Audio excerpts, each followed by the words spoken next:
سامعین محترم گرامی کی طرف جو آیت کریمہ اور حدیث مبارکہ آپ حضرات کے سامنے پیش کی ہے، اسی آیت کریمہ اور حدیث مبارکہ کی روشنی میں نبی رحمت صلی اللہ تعالیٰ علیہ وسلم کی سیرت اور سنت کے عنوان پر چند معروضات آپ کے گوش گزار کروں گا۔ رب العالمین کی طرف سے دعا ہے کہ اللہ رب العزت ہم سب کو خالصتاً اپنی رضا کے لیے کلمہ حق کہنے کی، سمجھنے کی اور اس پر عمل پیرا ہونے کی توفیق عنایت فرمائے۔ اسلامی سال کے اعتبار سے ربیع الاول کا مہینہ شروع ہو چکا ہے اور آج 7 ربیع الاول ہے۔ ربیع الاول کا جو مہینہ ہے یہ آقا کریم صلی اللہ تعالی علیہ وسلم کی ولادت، آپ کی بعثت، آپ کی ہجرت اور آپ کی رحلت کا مہینہ۔ مطلب اس کا یہ ہے کہ آقا کریم صلی اللہ تعالی علیہ وسلم کی ولادت بھی ربیع الاول کے مہینے میں ہوئی اور 40 سال مکمل ہونے پر آپ کو جو نبوت عطا فرمائی گئی تو بھی ربیع الاول کا مہینہ تھا۔ پھر نبوت ملنے کے بعد جب آپ نے مکہ سے مدینہ کی طرف ہجرت کی تو ہجرت کا یہ سفر کے مہینے میں شروع ہوا، لیکن جب آپ مدینہ پہنچے تو ربیع الاول کا مہینہ اور پھر زندگی کی 63 بہار دنیا کے اندر گزار کر آقا کریم صلی اللہ علیہ وسلم جب اس دنیا سے گئے تو آپ کا وصال، آپ کی رحلت بھی ربیع الاول کے مہینے میں ہوئی۔ آقا کریم صلی اللہ علیہ وسلم کی تعلیم، توسیع، آپ کی نام خواری اور آپ کی تعظیم اور تکریم یہ ایک اہم عبادت ہے۔ اور آقا کریم صلی اللہ علیہ وسلم کی سیرت، صورت، آپ کے کردار، آپ کے اخلاق اور آپ کی عادات کا تذکرہ کرنا اور اس کا سننا اور اس کا مطالعہ کرنا، یہ ساری چیزیں عبادات کے اندر داخل ہیں اور یہ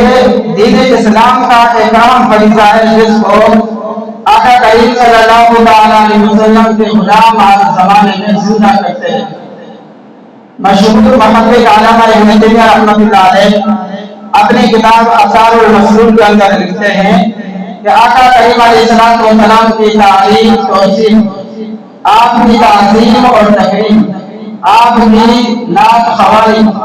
یہ دین اسلام کے فرائض میں سے ایک اہم فریضہ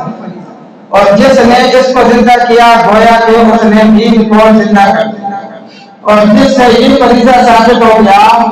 گویا کہ اس سے دین کا ایک فرض ثابت ہو۔ اور یہ صرف آج کے زمانے میں نہیں بلکہ آقا کریم صلی اللہ علیہ وسلم کے زمانے میں بھی آپ کی تعریف، توسیع اور آپ کی تعریف میں قصیدے لکھے اور قصیدے لکھنے کے بعد آپ علیہ السلام کے سامنے آپ کی تعریف کی گئی، قصیدے پڑھے گئے۔ حضرت نابغہ جادی رضی اللہ تعالیٰ عنہ صحابی انہوں نے آقا کریم علیہ السلام کی شان میں ایک قصیدہ لکھا اور قصیدہ لکھ کر پھر حضور علیہ السلام کے دربار میں حاضر ہوئے اور قصیدہ پڑھنا شروع کیا۔ ایک شعر پڑھا، دوسرا شعر پڑھا، تیسرا، کرتے کرتے 200 اشعار آقا کریم علیہ السلام کے سامنے بیٹھ کر آپ کے دربار میں آپ نے پڑھا۔ جب آقا علیہ السلام نے آپ کا یہ قصیدہ سنا اللہ نبی علیہ السلام نے نابغہ جادی رضی اللہ تعالیٰ عنہ کو دعا دی کہ یا اللہ، یعنی اے اللہ اس کے منہ کی مہر کو نہ توڑ۔ اب نابغہ جادی رضی اللہ تعالیٰ عنہ کو جب یہ دعا دی تو پھر اس دعا کا اثر حضرت قرظ بن اسامہ رضی اللہ تعالیٰ عنہ فرماتے ہیں کہ میں نے اس کا اثر دیکھا کہ نابغہ جادی رضی اللہ تعالیٰ عنہ بڑھاپے کی عمر میں تھے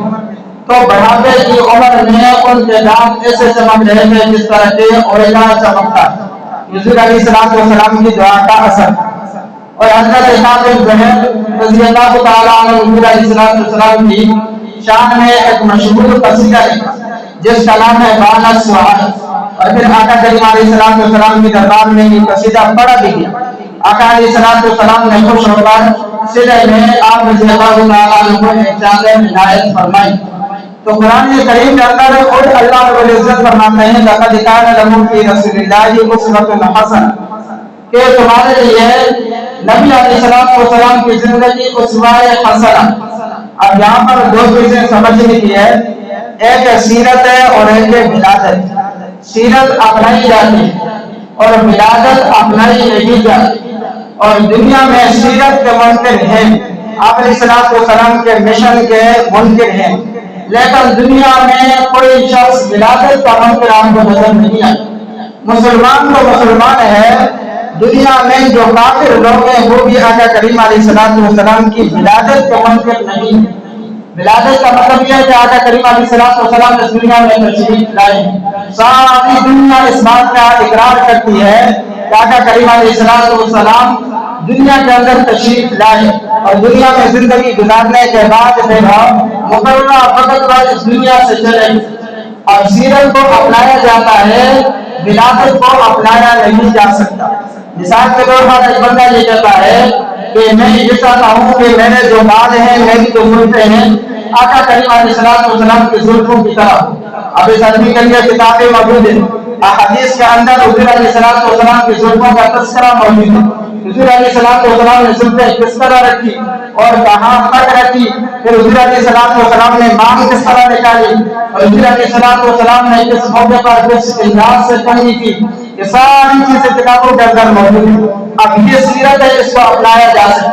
اسی طرح ایک آدمی یہ چاہتا ہے کہ جس طرح اللہ نبی علیہ السلام نے نماز پڑھی ہے میں اس طریقے سے نماز پڑھنا چاہتا ہوں۔ اب اس آدمی کے لیے کتابیں موجود ہیں، ساری کتابوں کے اندر احادیث کی روایات کے اندر موجود ہے کہ آقا کریم علیہ السلام نماز کے لیے کھڑے ہوئے تو کس انداز سے آپ کھڑے ہوئے تھے، آپ نے ہاتھ کیسے اٹھائے تھے، ہاتھ اٹھانے کے بعد آپ نے ہاتھ باندھے کیسے تھے، ہاتھ باندھنے کے بعد آپ نے ثنا پڑھی تھی، ثنا پڑھنے کے بعد آپ نے قرات کی، قرات کے اندر آپ نے کون سی صورتیں پڑھی، اور کس نماز میں کون سی صورت پڑھی گئی، آپ کا قیام کتنا طویل تھا، پھر آپ نے رکوع کیا تو رکوع کس طریقے سے کس انداز سے کیا، اور پھر جب آپ رکوع سے اٹھے تو اٹھ کر آپ نے قوما کے اندر کون سی دعا پڑھی، اور پھر دوبارہ اس کے بعد آپ سجدے میں گئے تو سجدے میں جانے کا آپ کا انداز کیا تھا، پھر سجدے سے اٹھے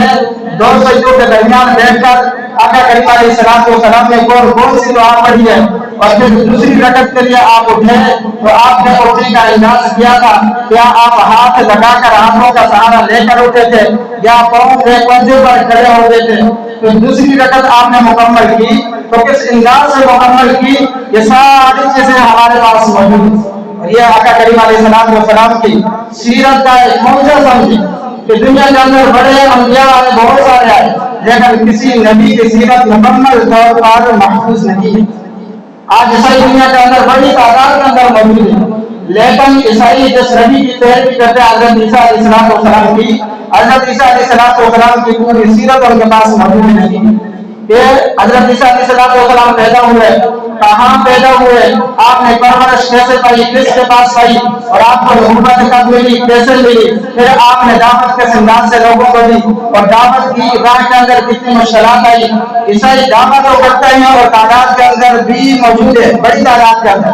لیکن عیسائیوں کے پاس حضرت عیسیٰ علیہ السلام کی پوری زندگی محفوظ نہیں۔ آج دنیا کے اندر آپ نے دیکھا کہ یہودی کتنی طاقتور قوم، شہید قوم، طاقتور قوم بن چکی ہے، حضرت موسیٰ علیہ السلام کی پیروی کرنے والے ہیں، لیکن ان کے پاس بھی حضرت موسیٰ علیہ السلام کی پوری سیرت موجود نہیں ہے۔ یہ تو مسلمانوں کا اللہ تعالیٰ کا احسان ہے کہ نبی کریم صلی اللہ علیہ وسلم کی پوری سیرت محفوظ ہے،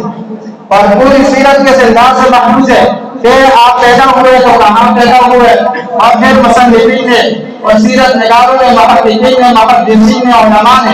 وہ حالات اور وہ واقعات کو لکھے کہ آقا کریم علیہ السلام کے حالات میں دنیا میں تشریف لائے، اور آپ کے آنے سے پہلے کون سے واقعات اور علماء ہوئے جو اشارہ دے رہے تھے کہ اب دنیا میں کوئی انقلاب برپا ہونے والا۔ اور پھر ولادت کے بعد آپ علیہ السلام نے رضاعت کا زمانہ کہاں گزارا،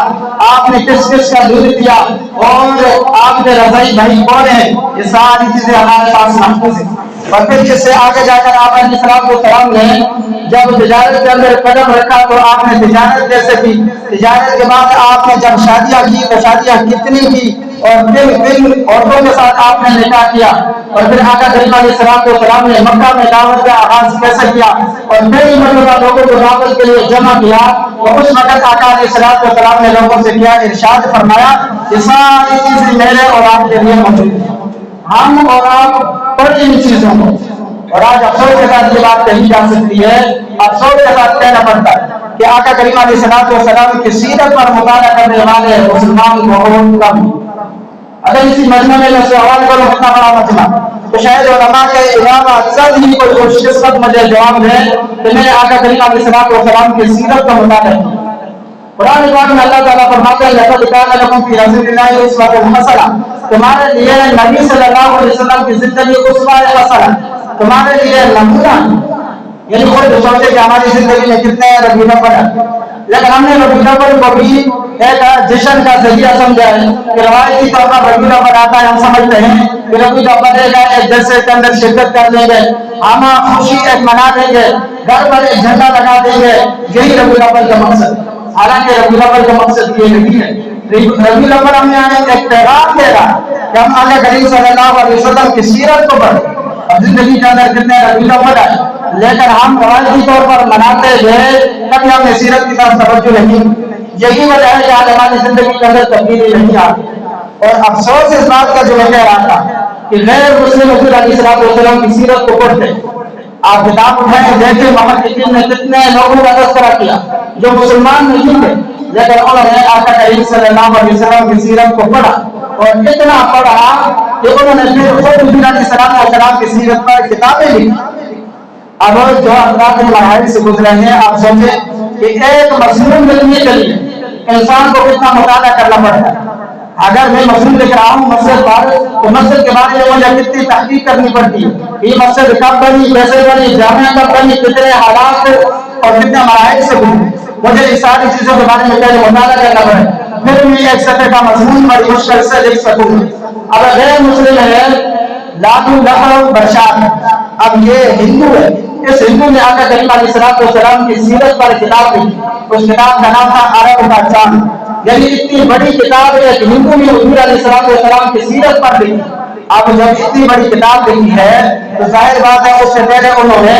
مسلمانوں کی لکھی ہوئی کتابوں کا، سیرت کی کتابوں کا مطالعہ کیا،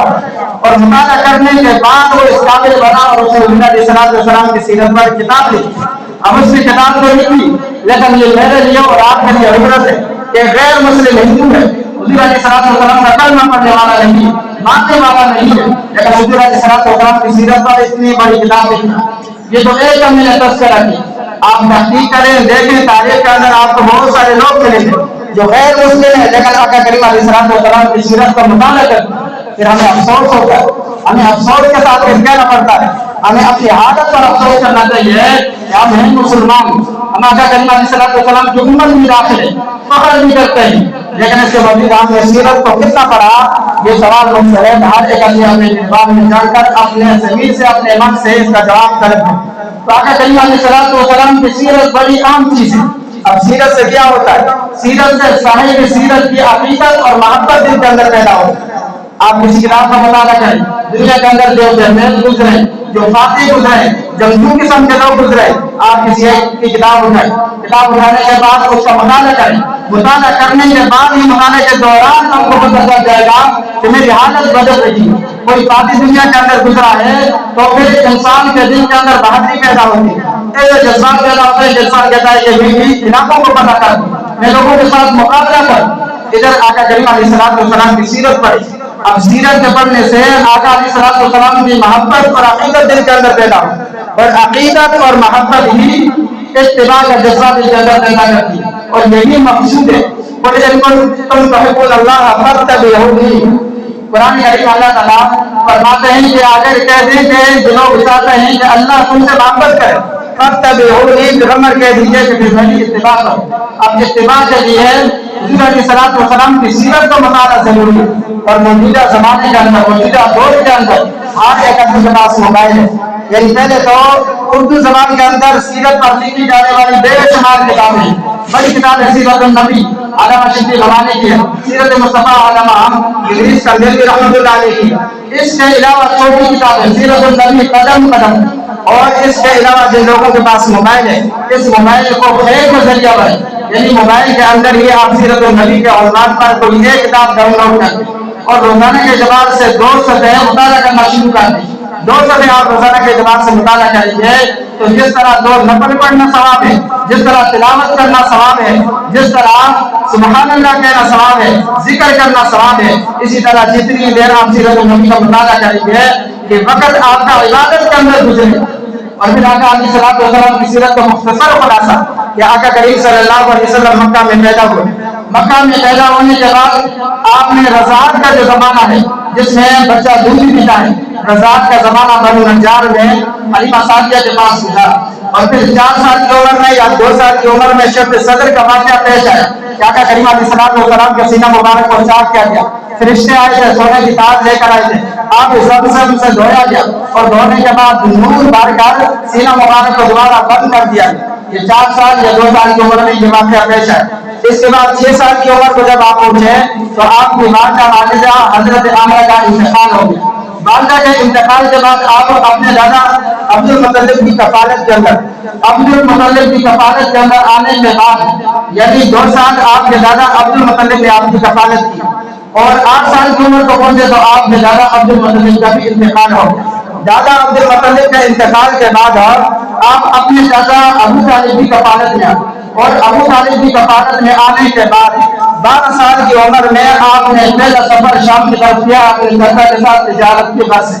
پھر آقا کریم علیہ الصلوۃ والسلام کی زندگی مبارک جب 20 سال کو پہنچی تو 20 سال کی عمر میں آپ نے باقاعدہ تجارت میں قدم رکھا، اور جو تجارت میں قدم رکھا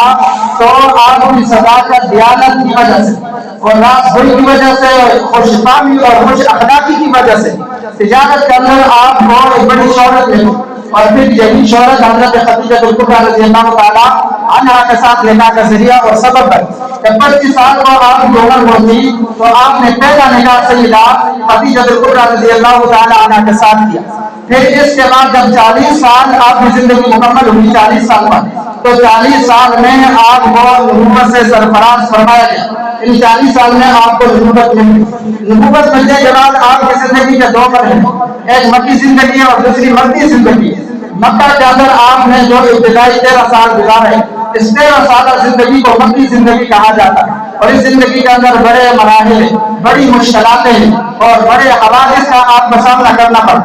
13 سال مکہ میں گزارنے کے بعد جب آپ نے مدینہ کی طرف ہجرت کی ہے،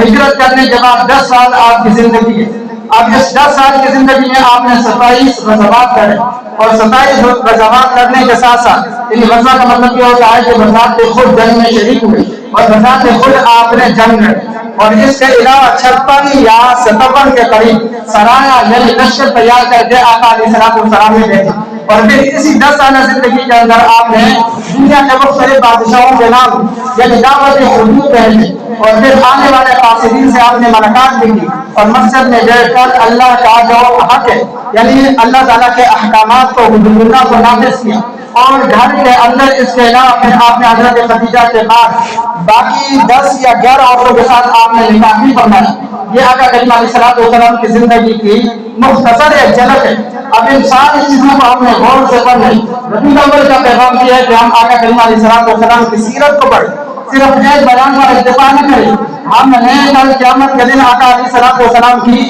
شفاعت کا ہم نے امید رکھی ہے، شفاعت کی ہمیں شفاعت ملے گی، لیکن شفاعت کے لیے ضروری ہے کہ آقا کریم علیہ الصلوۃ والسلام کی دل کے اندر محبت ہو۔ موبائل کو روزانہ کتنا وقت ہوں گے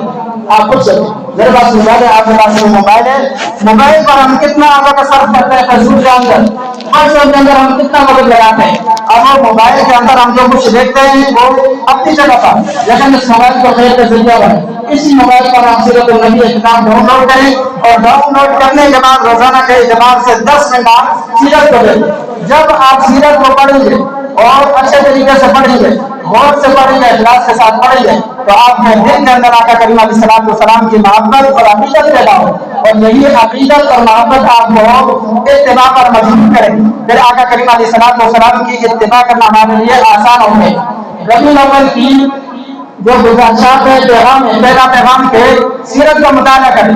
یعنی روایتی طور پر ہم نے ربیع الاول کو نہیں گزارا بلکہ ہم نے سیرت کا مطالعہ کر کے اس دفعہ ہم نے ربیع الاول کو گزارا، اور اس کے ساتھ ساتھ موجودہ جو زمانہ ہے ان زمانوں میں مختلف جو فتنے آ رہے ہیں، آنے والے فتنوں سے حفاظت کریں، اور اسی طرح آقا کریم علیہ السلام کی عقیدت اور محبت دل میں بٹھانے کے لیے درود شریف کی کثرت، اور طریقہ اس کے لیے ہے کوئی وقت متعین کر لے، فجر کی نماز کے بعد اور مغرب کی نماز کے بعد، یعنی اخلاص کے ساتھ توجہ کے ساتھ باوضو ہو کر باادب ہو کر آقا کریم علیہ السلام کی دربار میں درود و سلام پیش کریں اور انگلیوں پر گننا شروع کریں، یہی انگلیاں کل قیامت کے دن اللہ کی دربار کے اندر گواہی دیں گی۔ تو ربیع الاول کا سب سے بڑا پیغام سیرت النبی کا مطالعہ اور ساتھ ساتھ درود شریف کی کثرت۔ اللہ تعالیٰ سے دعا ہے کہ اللہ تعالیٰ نے سمجھ کر عمل کرنے کی توفیق عنایت فرمائے۔ وما علینا الا البلاغ۔